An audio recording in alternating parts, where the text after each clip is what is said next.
Hello everyone! Welcome dito sa Bawat Buhay May Kwento.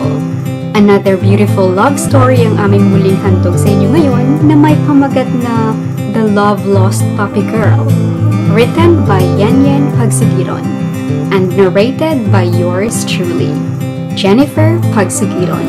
I hope you don't mind if I say that I love you. Shane! Sigaw ng kaibigan ni Shane na si Charlotte. Lumingon si Shane sa kaibigan at nakita niya itong nahihingal na sa pagtatakbo. Dali-dali nilapitan ni Shane ang kaibigan. Ano ba yun? Tanong niya. Papunta na siya! Sigaw ng kaibigan sa mukha niya. Sinong papunta dito At bakit ka hinihingal? Tanong ni Shane sa kaibigan niyang mukhang tumakbo sa marathon. Si Gian! Parating na siya! Bruha ka! Sigaw ulit ng kaibigan niya. Biglang nataranta si Shane sa kung ano ang gagawin. Si Gian at Shane ay magkababata. Sabay silang lumaki dahil sa mga kuya nito. Si Gian at ang mga kuya niya ay best friends. At isa pa, magkakilala ang mga pamilya nila. Crush ni Shane si Gian simula pagkabata. Anong gagawin ko, Charlotte? Tanong ni Shane na kinakabahan na. Ano po? Di surpresahin mo siya. Ay, kay tagal niya kayang nawala sa campus dahil lang sa basketball competition nila. Alok ni Charlotte sa kanya. Inilabas niya ang regalo sa bulsa at nagtaka si Charlotte. Nakahanda ka na pala. Tumawa si Shane sa kanya. Muling ibinalik ni Shane ang atensyon sa hallway. Pagkailang minuto lang ay tumambad na ang mukha ni Gian sa maraming tao. Bes! Ayan na siya! Dali! Sigaw ni Charlotte sabay tulak sa kaibigan. Tumakbo si Shane kaso napapigil ito nang makita niya ang tatlo niyang kuya na kasama ni Gian. Nilingon niya si Charlotte na sumisenyas na, bakit siya ng kuya mo? Akala ko dumiretso na sila pa uwi.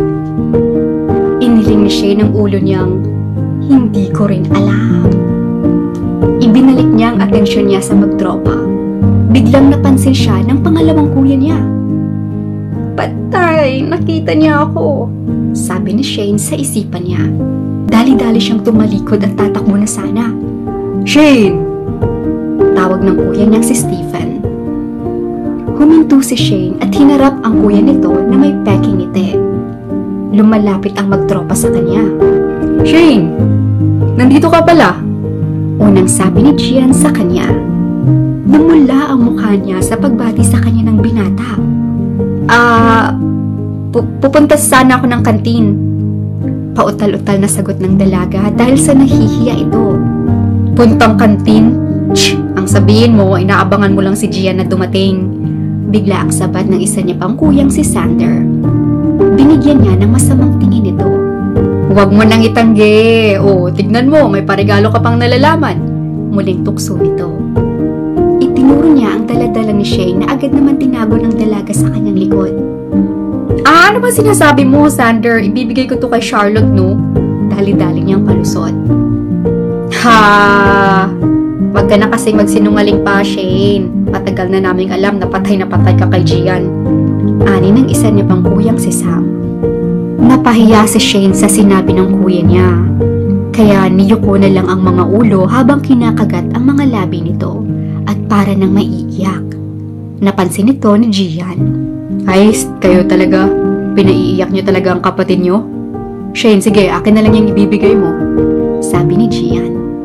Iniabot naman ni Shane ang regalo sa kanya. Inusisa muna ng binata ang regalo sabay ngiti.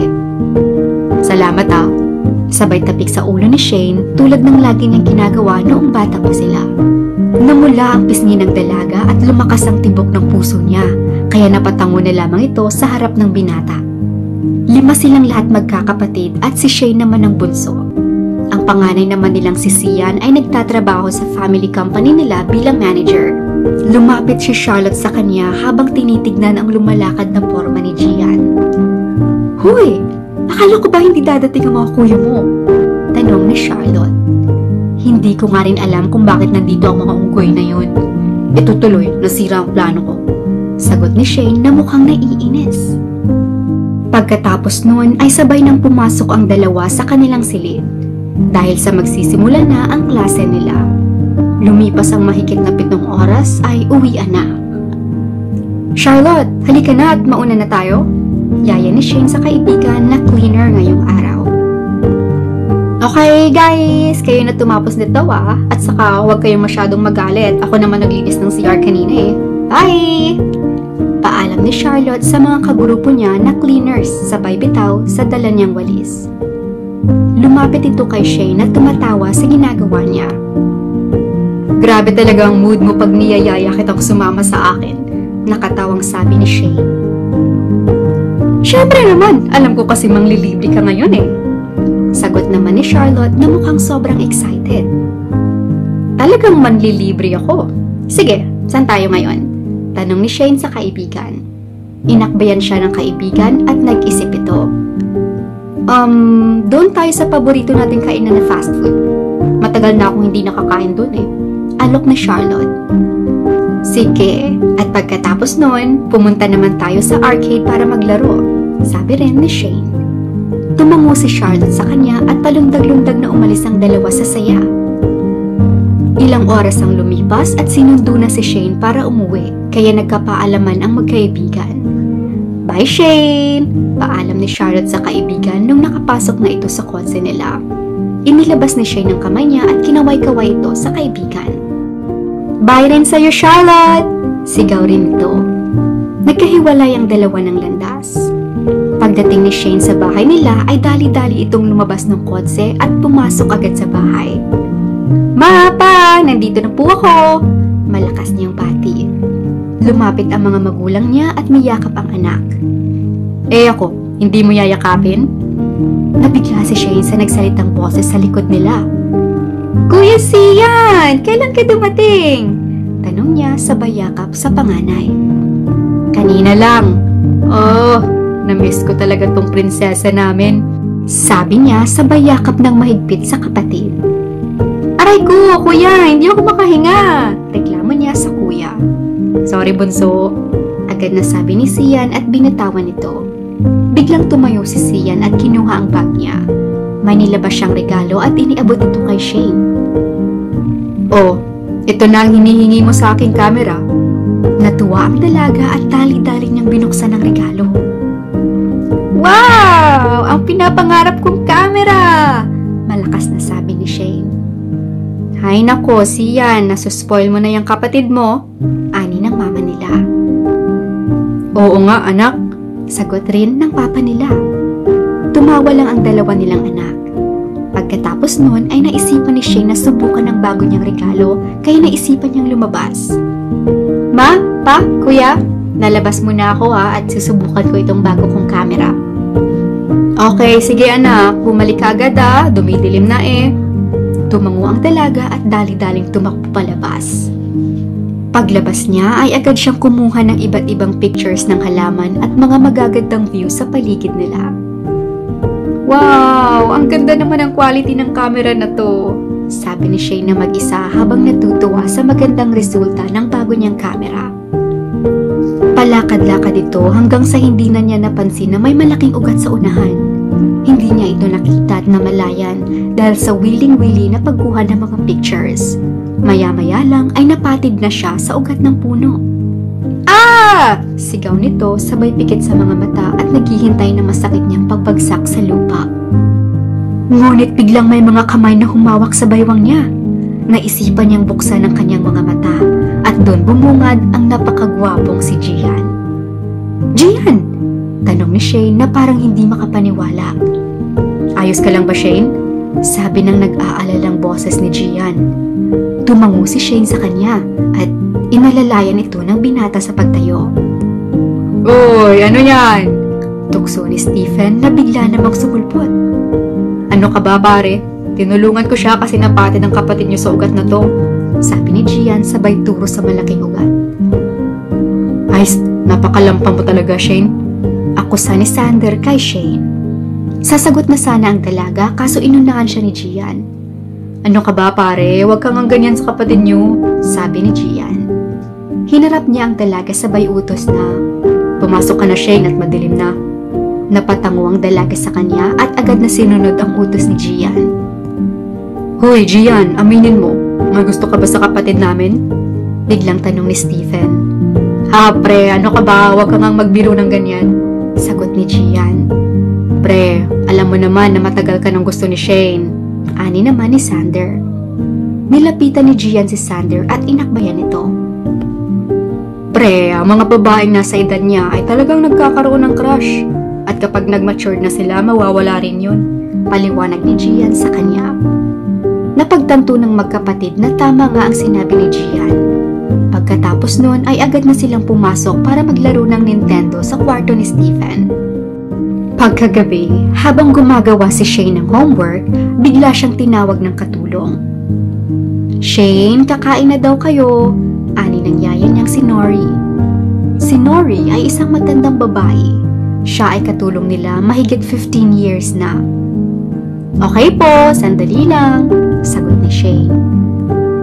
Masaya siyang lumapit sa dining room at napahinto ito nang makitang kasama nila si Gian sa pagkainan. Ha? Bakit nandito pa si Gian sa ganitong oras? Sabi niya sa isipan. Oh, ano pang tinatayo mo dyan, Shane? Halika na at umupo ka na dito para kumain. Utos ng papa niya. Agad na siyang kumilos at naghanap ng mauupuan. Wala siyang makitang upuan na bakante. At kung mayroon man ay nasa tabi ito ni Gian. Shane, halika. Dito ka sa tabi ko. Yaya ni Gian. Namula ang mga pisngi ng dalaga at nahihiya ito. Kaya dahan-dahan siyang lumapit. Nang makaupo na siya ay agad na inilagay ng katulong nila ang plato at nilagyan nito ng steak na kanilang hapunan. Dahil sa katabi niya si Gian sa upuan, dahan-dahan ito sa pagkain. Shane, anak, hindi mo ba gusto ang hapunan natin ngayon? Tanong ng mama nito sa kanya. Ah, hindi po ma. Ayos lang sa akin ito. Sagot ni Shane sa ina. Eh bakit konti lang ang kinakain mo ah? Tanong ulit ng mama niya. Hama, kaya ganyan yan kasi nahihiya siya sa crush niya, si Gian. Biglang tukso naman ni Stephen. Nabulo na ng dalaga dahil sa sinabi ng kuya niya. Dali-daling tumayo ang kuya niyang si Sian, ngunit naunahan siya ni Gian. Shane, ito, tubig. Alok ni Gian. Agad naman itong kinuha ng dalaga at dali-daling ininom. Hinimas rin ng binata ang likod nito. Stephen, ilang ulit ko na bang sinasabi sa inyo na huwag kayong magtuksuan sa kapag natin? Saway ng mama nila. Sorry po ma, agad na sabi ni Stephen. Ma, busog na po ako, mauuna na lang ako matulog. Paalam ni Shane sa kanila. Umakyat na ito sa kanyang silid at nagbihes para makatulog na. Pagka-umaga ay tahimik ang lahat sa kotse hanggang sa pagdating nila sa school. Hindi ito ininda ng dalaga at pinatuloy ang mga ginagawang projects. Nang recess na habang pumipila si Shane, ay nakita niya ang mga kuya niya sa lagi nilang inuupuan. Nang makakuha na silang dalawa ni Charlotte ng pagkain, ay humanap na sila ng bakanting mesa. Shane, my girl, dito na kayo maupo. Tawag ng kaklase nilang si Rafa. Si Rafa ay kilalang player at siga sa school nila. Nagkataon lang na napagdiskitahan niya si Shane. Hindi pinansin ng dalawang lalaki at tumiretso lang sa paghahanap ng mauupuan. Mukhang nagalit si Rafa sa ginawa nila. Tumayo ito at naglakad papunta sa mga dalaga.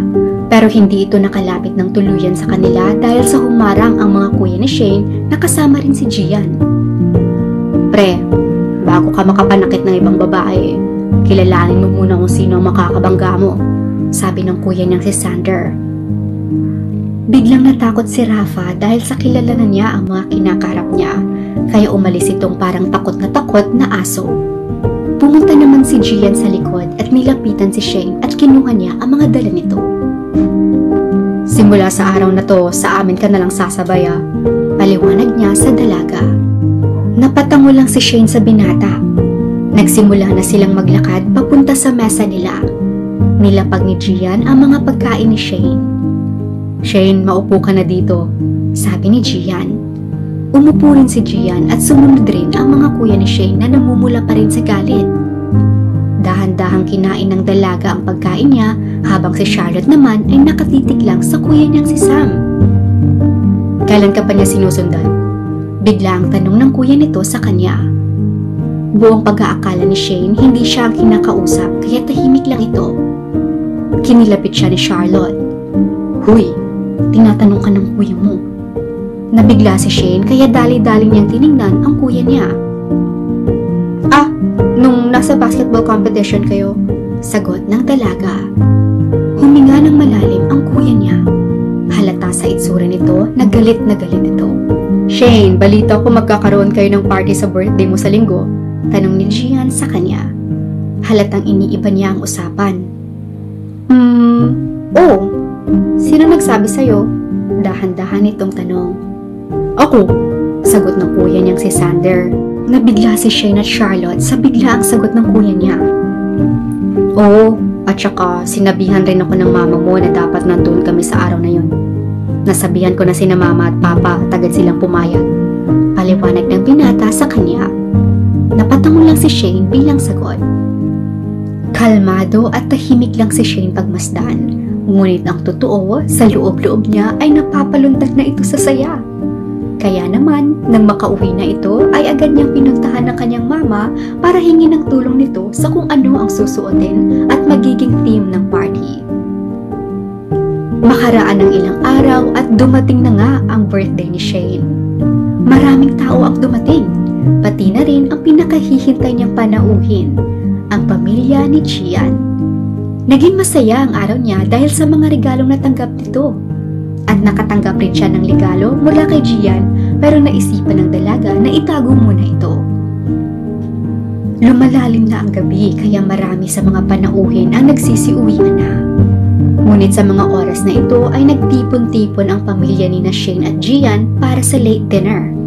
Happy birthday, Iha! Muling bati ng mama ni Gian na si Lucy. Salamat po, tita. Agad na sagot nito kay Lucy. Habang kumakain ang lahat, bigla ang binaba ng papa ni Shane ang mga kubyertos nito at tumigil ang lahat sa pagkain. Sa gabing ito ay lubos akong nagagalak at ipinagdiriwang muli ang kaarawan ng aming prinsesa. At labis rin ang aking kasiyahan na nandito kayo sa napaka-importanting araw na ito. Toast! Alok ng papa niya. Agad ring itinaas ng lahat ang kanilang mga inumin para sa toast. At pagkailang minuto ay nagsalitang muli ang papa ni Shane. Ngayong gabi ay may importante kaming sasabihin. Matagal na namin itong pinagkasunduan. Shane, tawag niya sa anak na agad rin namang tinignan ng ama na nasa unahan ng mesa. Huminga ito ng malalim. Nasa tamang edad ka na para malaman mo ito. Nang bata ka pa ay napagkasunduan naming ikaw ay ipapakasal kay Gian. Nabigla ang mga bata. Si Sian ay nagulat rin. Tinignan niya ang ina at napansin niyang hindi man lang ito nabigla. Ma, alam mo ang tungkol dito? Tanong nito sa ina. Tumango lang ang ina sa kanya. Makikita sa mukha ni Shane na ang saya-saya niya. Sa wakas, natupad na rin ang matagal kong pinapangarap, sabi nito sa sarili. Nagulat ang lahat nang biglang tumayo si Gian at tinignan si Shane. Nagkatagpo ang titig nila. Binigyan siya ni Shane ng ngiti na nagpapakitang nagagalak ito sa narinig niyang balita. Hindi. Uncle, hindi ko pa kakasalan ng anak niyo. Malakas na sabi niya sa papa ni Shane. At dali-dali itong umalis-hapag. Nagulat ang lahat sa sinabi ni Gian. Nawala ang malaking ngiti ni Shane. Hindi niya ako gusto? Pangit ba ako? Bakit siya galit? Mga paikot-ikot na tanong ni Shane sa sarili. Agad itong tumayo at sinundan si Gian.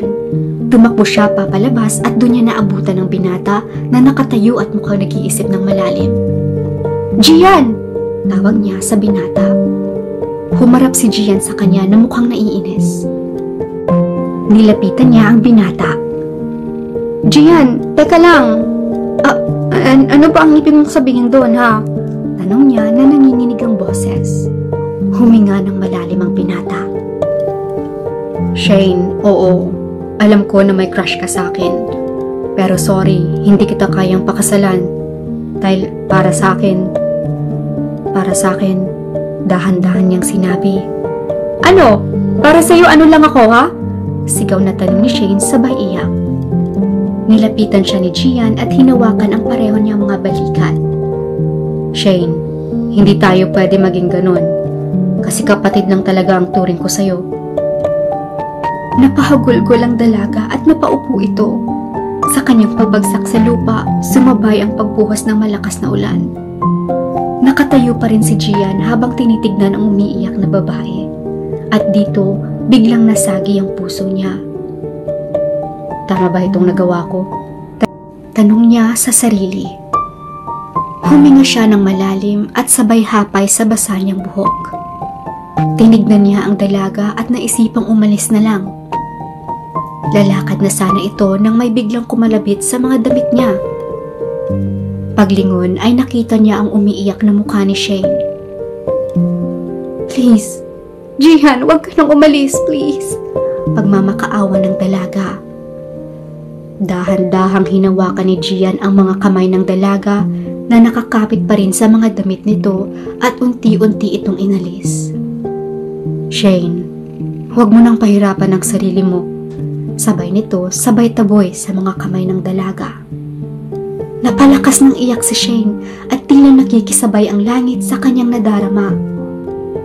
Tumayo ito at muling kinalabit ang kamay ng binata, ngunit paulit-ulit niya itong itinaboy, hanggang sa napalakas ang pagtaboy niya at bumagsak si Shane. Nag-alala man si Gian sa ginawa niya, ngunit mas pinila niyang layuan ng dalaga. Gian, please! Sigaw nito sa binata, ngunit hindi man lang niya ito nilingon, ni hindi man lang ito naawa at nag-alala. Nasaksihan itong lahat ng pamilya niya, kasama na rin ang pamilya ni Gian. Dali-daling tinakbo ni Sian ang umiiyak niyang bunso at nilapitan ito. Muli niyang nilingon si Gian. Naiintindihan man ni Sian ang panig ni Gian, pero labis itong nasaktan sa naging reaksyon ng kapatid. Dahan-dahan niyang pinatayo ang kanyang kapatid at inalalayan ito sa loob ng kanilang bahay. Matyaga niya rin itong pinantayan at pinatatahan sa pag-iyak. Pagka-umaga ay pilit na pumasok si Shane sa eskwela kahit na hindi maganda ang pakiramdam niya. Shane, please, magpahinga ka muna dito sa bahay. Utos ng mama niya. Oo nga, Shane, sundin mo na ang sinasabi ni mama. Ani rin ng kuya niyang si Sian. Ngunit hindi sumunod ang dalaga at tumakas pa ito. Nang makarating ito sa school ay agad siyang nilapitan ni Charlotte. Hi Shane! Kamusta ka? Alam mo ba na nag-enjoy talaga ako sa party? Ang ganda ng theme at bet ko rin ang Napatigil ang dalaga nang makita niyang namumutla ito at tahimik lang. Ayos ka lang ba? Bakit ganyan ang itsura mo? Tanong niya na may buong pag-aalala. Hinawakan niya ang mga noo ni Shane. Umilag man si Shane pero huli na dahil nahawakan na niya ito. OMG! Ang init mo! Halika, pumunta na tayo sa klinik ngayon, sabi niya sabay hawak sa kamay ni Shane, kaso tinaboy ito ng dalaga. Huminga ng malalim si Shane at tinignan niya ang mga tao sa paligid, hanggang sa napansin nito si Gian. Nagtaka ito dahil may kasama itong babae. Pumasok sila sa kantin kaya naisipan niyang sundan ito. Hoy Shane, saan ka pupunta? Hoy, kailangan mo pang pumunta sa klinik! Utos nito. Pero hindi ito pinansin ni Shane at patuloy lang sa paglalakad. Shane! Shane, bumalik ka dito! Paulit-ulit na tawag ni Charlotte. Lumapit si Shane sa kantin at napalunok ng laway sa kanyang nakita. Ang babaeng kasama ni Gian ay nakayakap sa kanya. At ang nakakainis pa, hinahayaan niya lang ito. Dali-daling nilapitan ni Shane ang dalawa. Noong una, hindi pa napansin ng dalawa ang presensya ng dalaga. Hanggang sa kinilabit nito ang babae. Nilingon ng babae si Shane, pati na rin si Gian na halatang gulat na gulat. May kailangan ka ba, miss? Tanong ng babae sa nakakainis niyang boses. Hindi niya sinagot ang babae at tinignan niya lang ito na nanginginig ang katawan sa galit. Nabigla ang lahat ng nakakita ng kanilang usapan nang biglang sinabunutan ni Shane ng babae. Napasigaw ito sa sakit. Shane! Shane! Bitawan mo siya, Shane! Pakiusap ni Gian sa kanya. Hindi pinigilan ni Shane ang pagsabunot sa kanya. Kahit na marami ang sumisigaw sa kanya, natigilan na niya ito. Aray! Bitawan mo nga ako! Aray! Sigaw ng babae. Maya-maya pa ay lumapit na ang mga kuya niya at pinaghiwalay nila ang dalawa. Shane, tama na yan. Tumigil ka na. Saway ng kuya niyang si Stephen habang niyayakap ang dalaga upang pakalmahin ito. Ah, baliw ka, babae ka. Sigaw nito kay Shane. Hoy, Crystal, huwag mong matawag-tawag na baliw ang kapatid ko. Sigaw ni Sander sa babae. Ikaw! Sigaw ni Sander sabay turo kay Gian. Kasalanan mo ang lahat ng to. Pag-aakusa niya sa binata. Dahan-dahan nilang binitawan si Shane na medyo kumakalma na. Pinahiran niya ang mga luha niya at dali-daling umalis papalabas. Sinundan siya ni Gian. Nakita niya ang dalaga na dahan-dahang lumalakad. Shane! Sigaw niya. Huminto ang dalaga sa paglalakad at nilapitan niya si Gian. Paglapit niya ay hinatak nito ang balikat ni Shane upang humarap sa kanya. Bakit mo yung ginawa ah? Bakit? Malakas niyang sinabi sa harap ng dalaga. Dahan-dahang tinaas ng dalaga ang ulo niya at tinitigan ang mga mata ni Gian ng may sobrang galit. Bakit? Tinatanong mo pa ako kung bakit? Sigaw ni Shane. Lumuha ang mga mata nito. Dahil naiinis ako sa'yo. Naiinis ako dahil ang sobrang manhid mo. Simula nang malaman mo ang tungkol sa arranged marriage natin, para mo na lang akong tinuring na ibang tao, Gian. Gusto kita, Gian. Alam mo yun. Hindi lang ito basta-bastang puppy love, Gian. Mahal kita, hindi mo ba naiintindihan? Sagot niya ng malakas. Sinusuntok-suntok niya ang dibdib ng binata habang umiiyak. Sabay pa ulit-ulit na sinasabi ang mga salitang, I hate you. Ba't ba kasi napakamanhid mo ah? Bakit? Bakit? Pinigilan ni Gian ang mga kamay ni Shane. Sasagot na sana ito kaso napansin niya ang sobrang init ng dalaga. Shane, ba't ang init mo? Tanong nito na may pag-aalala. Hinawakan nito ang noo ng dalaga at dito niya napagtanto na nilalagnat ito. Shane, kailangan mong pumunta sa klinik. Yaya nito sa dalaga. Itinaas ni Shane ang ulo niya at nagkatagpo ang titig nila ng binata. Nakita niya sa mga mata ni Gian sa labis na pag-aalala nito. Huwag ka nang magpaloko ulit, Shane. Kababatang kabatid lang ang turing niya sa'yo. Paalala nito sa sarili. Biglang nandilim ang mga paningin ni Shane. Naririnig niya pa rin ang boses ni Gian. Ngunit hindi na niya ito maintindihan dahil sa nahihilo na siya at unti-unti nang pumipikit ang kanyang mga mata. Pagising niya ay dahan-dahan siyang tumayo. Bigla siyang nahilo kaya bumalik ito sa paghiga habang hinahawakan ng ulo. Maya-maya ay nakarinig siya ng pagtatalo. Nagtaka si Shane at nais niya itong malaman, kaya pilit na itinayo niya ang sarili at lumakad na nakasandal sa pader. Iunting lumalakas ang boses at nanggagaling ito sa kwarto ng kuya niyang si Sian. Ano ka ba, ma? Ito na nga lang ang tangi paraan para hindi na niya maisip pa ang nangyayari. Malakas na sabi ng kuya niya. Maya-maya pa ay narinig niya ang iyak ng kanyang mama. Alam ko, Sian. Pero huwag mo namang ilayo ang kapatid mo sa amin. Pagmamakaawa ng mama niya. Doon napagtanto ni Shane na siya ang pinag-uusapan ng dalawa. Ma, sino ba sa inyo ang pumayag na ipakasal siya sa lalaking iyon ah? Tanong ni Sian. Mas lalo pang umiyak ang mama niya ng malakas. Ginawa lang namin iyon para sa kumpanya natin. Paliwanag ng mama nila. Ma, hindi ko babaguhin ang plano ko. Dadalhin ko siya sa States. Kakausapin ko muna siya kung hindi na tuloy ang sasabihin nito dahil sa biglang lumabas si Shane at nagsalita. Oo, sasama ako kuya. Sagot niya. Lumingon ang dalawa at doon nila nakita ang nakatayong si Shane. Agad na lumapit ang dalawa. Niyakap ni Sian ang bunso at inusisa ito. Ayos ka na ba? Medyo nahihilo lang ako. Ano bang nangyari sa akin? Tanong niya. Shane anak, wala ka bang naaalala? 2 araw ka nang walang malay pagkatapos mong mahimatay sa school. Sagot ng mama niya. Nabigla si Shane sa sinabi ng kanyang ina. So, sasama ka ba talaga sa akin? Tanong ng kuya niya. Tumango si Shane at tiningnan ng ina niyang nalulungkot. Nilapitan niya ito at niyakap. Ma, pumayag ka na please. Kailangan kong makalayo sa lugar na ito. Promise, babalik ako dito, mama. Pakiusap niya sa ina. Tumango na lang ito at tinanggap ang napagdesisyonan ng anak. Pagkalipas ng ilang araw ay isa-isa nilang niyakap ang bawat miyembro ng kanilang pamilya. Bye, Ma, Pa. Promise, papalik po ako rito, sabi ni Shane sa 2 taong nakayakap sa kanya. Naging malungkot ang lahat sa pag-alis ng kanilang prinsesa pero natanggap rin nila ito. Nang makarating nga si Shane sa States ay hindi naging madali ang unang buwan niya rito dahil lagi siyang naho-homesick.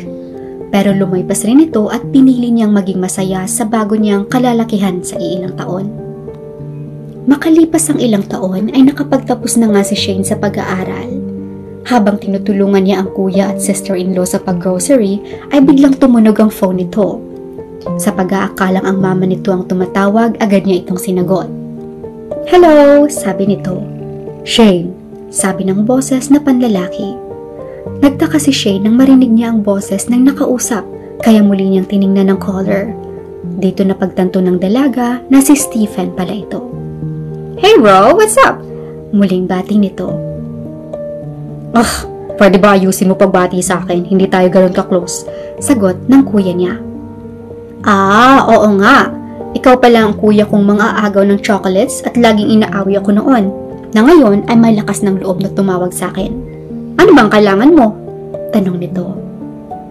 "Ang sungit naman nito, wag na nga lang," biro nito. "Oops, Stephen, wag mong ibababa ang phone." "Ano ba yun, pwede ka bang umuwi?"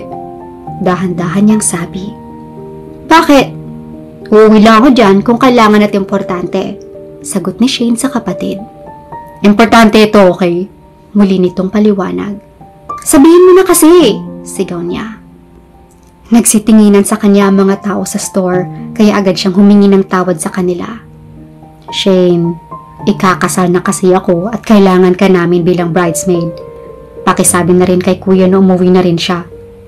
"Totoo? Wow, hindi ko talaga aakalaing may makikilala kang babae. Tatagal pala siya sa'yo sa ugali mong yan. Sige, uuwi ako. Pipilitin ko na rin si Kuya Sian." "Talaga, Shane? Okay, sige. Kami na ang magsusundo sa airport." Pagbaba ng tawag, agad na sinabi ni Shane ang masayang balita sa kuya niya at sa asawa nito. Pagkasumunod na araw ay agad silang lumipad papauwi. Habang nasa eroplano sila, binuksan ni Shane ang luma niyang phone at muling tinignan ang mga photos nila ng magkakapatid. Habang nagsaswipe, bigla namang dumaan ang picture ng lalaking mula noon ay pilit niyang kinakalimutan. Si Gian. Kamusta na kaya siya? Ganun pa rin ba ang itsura niya? Mga tanong na pumasok sa isipan niya. Iniling niya ang ulo niya ng malakas. "Huwag mo na siyang isipin. Tandaan mo kung anong sakit ang ibinigay ng lalaking yan." Muli niyang paalala sa sarili. Pinindot niya ang button na delete. Tinitigan nito ang 2 button na nag-pop out. Delete at cancel. Nalito ang ulo ng dalaga sa 2 salitang ito. Tinangka niyang pindutin na lamang ang delete, ngunit nabigla ito nang may nagsalita sa tabi nito. "Shane, ayos ka lang ba?" tanong ng kuya niyang si Sian. Dali-dali nitong tinago ang hinahawakan. Oo, ayos lang ako kuya," sagot niya. Tumango lang ang kuya niya. Ibinalik na din ito ang atensyon sa computer. Tinignan niyang muli ang phone at dito niya nakita na tuluyan niyang na-delete ang pictures. Ano ba yan? Mahinang sabi sa sarili habang tinitignan ang luma nitong phone. "Ayos lang yun, para makalimutan mo ng lalaking yun," sabi niya ulit sa isipan nito. Huminga si Shane ng malalim at itinago ang phone sa bag habang nakangiti pero nasasaktan. Lumipas ang mahabang biyahe at nakarating na nga sila. Paglabas nila ng airport, bumungad ang pamilya nila na agad silang niyakap. "Sander, ba't yata pumayat ka?" Insulto ni Sian sa kapatid. "Kasalanan mo ito, no? Ba't pa kasi sa States mo pa pinili na mag-takeover?" Sagot naman ni Sander. Tumawa ang lahat. Maya-maya pa ay naisipan na nilang umuwi kaagad. Pagdating nila sa bahay, may konting nagbago. Maraming tao sa paligid dahil naghahanda sila para sa wedding party. Pagpasok nila sa bahay, agad silang pinahanda para sa okasyon. Nagbihis ang lahat at nag-ayos. Naunang natapos si Shane kaya bumaba na ito at naglakad-lakad sa venue. Habang tinitingnan niya ang magagandang bulaklak na ginamit bilang decoration, biglang may taong dumaan sa likod niya. Na-curious siya kaya nilingon niya ito ng konti. Paglingon niya ay kanyang nakita ang lalaki na lumalakad papunta sa loob ng bahay nila. Parang pamilyar, sabi niya sa sarili nang makita ang likod ng lalaki. Pero iniling niya ang mga ulo niya. Hindi, imposibleng nandito siya. Sinabi niya ulit sa isipan at dali-dali siyang tumayo para bumalik sa bahay nila dahil ilang minuto na lang ay magsisimula na ang okasyon. Pagkalipas ng ilang sandali ay sinabihan silang maghanda na. Naunang lumabas ang ibang tao at sumunod naman ang mga flower girls na susundan niya. Anak, lumakad ka na, sabi ng mama niya. Agad siyang nagsimulang lumakad. Tiningnan niya ang mga panauhin at binaling ang atensyon sa kuya niyang mukhang kinakabahan sa unahan. Pero nagulat ito sa kasama ng kuya niya sa altar. Nanlaki ang mga mata ni Shane at muntika na siyang mapahinto sa paglalakad. Ang lalaking nagugustuhan niya noon, ang lalaking hindi niya makalimutan at pilit niyang kinakalimutan ay nasa unahan. Bakit nandito si Gian? Tanong nito sa sarili. Muli niyang tiningnan ng lalaki at nakatitig na pala ito sa kanya, kaya naman nagtagpo ang kanilang tingin. Agad naman itong iniwasan ni Shane at tumingin na lang sa mga panauhin nila na nakatingin sa kanya. Pagkalapit niya sa altar ay agad siyang niyakap ng kapatid. Salamat talaga, Shane, sabi ng kanyang kuya. Kinakabahan si Shane dahil nasa harap niya lang si Gian na kanina pa nakatitig sa kanya. Pagkatapos nilang magyakapan magkakapatid ay agad na umupo si Shane. Gabi na nang matapos ang seremonya. Nagkakasiyahan ang lahat sa party. Si Shane naman ay napagod na kaya naisipan na niyang pumasok na lamang. Ma, mauna na po ako. Pagod na ako eh. Paalam niya sa mama niya. Oh, sige anak, magpahinga ka na. Ako na ang bahala sa mga bisita. Sagot naman ng mama niya. Pagpasok, nakita niya ang kuya niyang si Sam na kinakausap ang mga katrabaho nito. Hindi niya ito pinansin at umakyat na ng hagdan. Habang umaakyat, may tumawag ng pangalan niya. Sa boses nito, alam na ni Shane kung sino. Dahan-dahan siyang humarap sa direksyon ni Gian at pinakitaan ito ng pilit niyang ngiti. Umakyat rin ang binata at nilapitan niya ito. Hi Gian, pagbati niya. Shane, sabi nito na parang di makapaniwala. Ako nga. May kailangan ka ba? Beer, wine, tubig, or what? Tanong ng dalaga. Hindi, Shane. Nandito ako kasi alam ko na dapat mag-sorry ako sa ginawa. Dali-daling sabi ni Gian pero pinutol ito ni Shane. Please! Sigaw ng dalaga.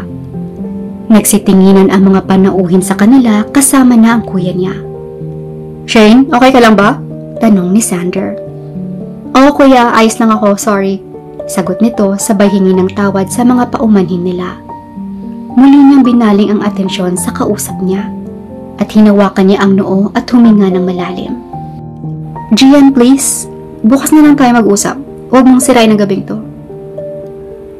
Paalam nito sabay lakad papunta sa kanyang silid. Shane! Shane! Pangalawang ulit na tinawag ng binata ang pangalan nito pero hindi niya ito pinansin at patuloy lang sa paglalakad. Huminga ng malalim ang lalaki at tinanggap na lamang ang nais ng dalaga. Habang naglalakad si Shane, sobrang galit at inis ang nararamdaman nito sa mga sinabi ni Gian. Binuksan niya ang pinto at tumigil muna. Nakakainis ka talaga, Stephen! Sabi niya sa sarili, sabay sarado ng malakas sa pintuan nito. Pagising ni Shane sa umaga, agad niyang sinugod si Stephen na nanonood ng soccer sa TV. Nilapitan ni Shane ng kuya. Kuya, sa tingin ko kailangan mo paliwanag, sabi nito. Oh, tungkol saan? Tanong ni Stephen na halos hindi maalis ang mga mata sa TV. Tungkol kay Gian, bakit siya nandito kagabi? Pwede ba mamaya na kasi pinapanood ko pa to eh, sagot naman ng kuya niya.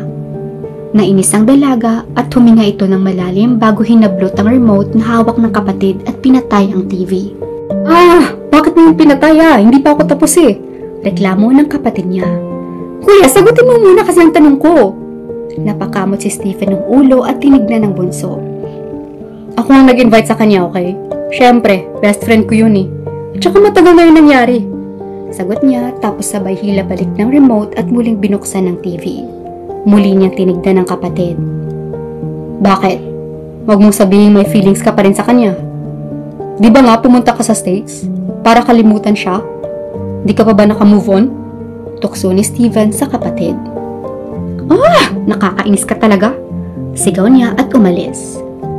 Lalabas na sana siya ng pagbukas niya ng pinto ay bumungad ang mukha ni Gian na may dalang bulaklak. Shane, nandito ka na pala. Itong Tigilan mo nga ako, Gian. I hate you. Sigaw niya sa binata. Nilampasan niya si Gian, kaso pinigilan nito ng binata sa paghawak sa kamay niya. Teka lang, Shane. Pakinggan mo naman ako, please. Pagmamakaawa nito. Pilit na inalis ni Shane ang mga kamay niya. Shane, please, magpapaliwanag ako. Lubha niyang pagmamakaawa. Huminga ng malalim si Shane at hinarap ang lalaki. Ano pa bang dapat mong sabihin, Gian, ha? Huli ng lahat. Labis mo akong nasaktan, Gian. 6 years ago pa. Hindi na napigilan ni Shane ang mga luha sa mga mata nito. Hinawakan ni Gian ang mga kamay ni Shane at iniyuko ang kanyang ulo. Maya-maya pa ay pumatak na rin ang luha ni Gian. Shane, sorry. Sorry sa mga panahong nasaktan kita. Lubos ko iyong pinagsisisihan. Paliwanag niya habang umiiyak. Nung araw na nawala ka, yun ang araw na labis akong nasaktan. Huli na nang matanggap ko ang totoong nadarama ko sa'yo, Shane. Doon ko lang na-realize na mali ang mga nasabi ko sa'yo. Dagdag pa nito. Itinaas na niya ang ulo nito at tinitigan si Shane ng may labis na pagsisisi. Para sa akin, mahal kita. Mahal na mahal pala kita, Shane. At sobra kong tanga para hindi ko yan malaman at sinabi sa iyong para lang kitang kapatid. Shane, mahal pala kita. Nasagi ang puso ng dalaga sa mga inamin ng binata sa kanya at napaluha ito. Niyakap niya ang binata ng mahigpit habang umiiyak. Gian, pilit rin kitang kinalimutan pero hindi ka maalis-alis sa isip ko. Masakit rin na iniwan lang kita bigla at hindi ka man lang hinayaang magpaliwanag. I'm sorry. Pagkaamin ni Shane. Niyakap rin ni Gian ang dalaga at hinawakan ito na para bang mawawala sa anumang oras. Shhh! Huwag kang mag-sorry. Kasalanan ko naman ang lahat eh. Promise ko na mula ngayon, hindi ko na itatago pa itong nararamdaman ko para sa'yo. Ipapakita ko sa'yo kung gaano rin kita kamahal. Sobrang mahal na mahal. Pangako ni Gian sa dalaga at hinalikan ng mga noon nito. Nagkatitigan ng dalawa na may luha pa rin sa mga mata, ngunit may masayang ngiti sa kanilang mga labi. Pagkalipas ng isang oras na dramahan, naglakad-lakad ang dalawa na magkahawak ang kamay. Gian, may tanong ako sa'yo, sambit ni Shane. Sure, sagot naman ni Gian. Pagkatapos ng araw na yun sa school, naging kayo ba ng babaeng yun? Napahinto si Gian at napahinto rin si Shane. Hindi mo talaga siya namumukhaan? Iniling ng dalaga ang mga ulo niya ng hindi. Tumawa si Gian at nagtaka ang dalaga sa kanya. Hindi ko yun girlfriend, pinsan ko yun. At ang pinakasalan ng kuya mo. Ha? Talaga? OMG, sinabunutan ko siya. Dahan-dahang sabi ni Shane. Tumawa si Gian sa kanya at hinila niya ito para yakapin. Huwag ka nang mag-alala. Alam niya ang rason ng araw na iyon at saka matagal ka na niyang pinatawad, sabi ni Gian. We, tanong ni Shane. Oo nga, promise. Itinaas ni Shane ang ulo niya at tinignan si Gian. Simula ngayon, dapat na nating sabihin ng totoo kapag may problema tayo sa isa't isa. Naiintindihan mo? Sabi nito. Oo, sige, promise. Sagot ni Gian, sabay halik sa mga noon niya. Labis ang saya na nadadarama ng dalawa dahil sa araw na iyon na pagtanto nilang mahal nila ang isa't isa at at mas lalo pang pinagtibay ito ng mga nangyari sa kanila. Saksi ang pamilya ni Shane at labis ang naging tuwa nila para sa kanilang prinsesa. Dahil sa nahanap na niya ang tunay na pag-ibig na hinahabol-habol niya mula pa noon. I hope you don't mind if I say that I love you. Maraming salamat po sa inyong pakikinig. Please don't forget to subscribe and ring the bell para ma-update kayo sa ating mga new uploads. Tandaan po natin na bawat buhay may kwento. At ito ang kwento ng buhay pag-ibig ni Gian at Shane. Hanggang sa muli, paalam po!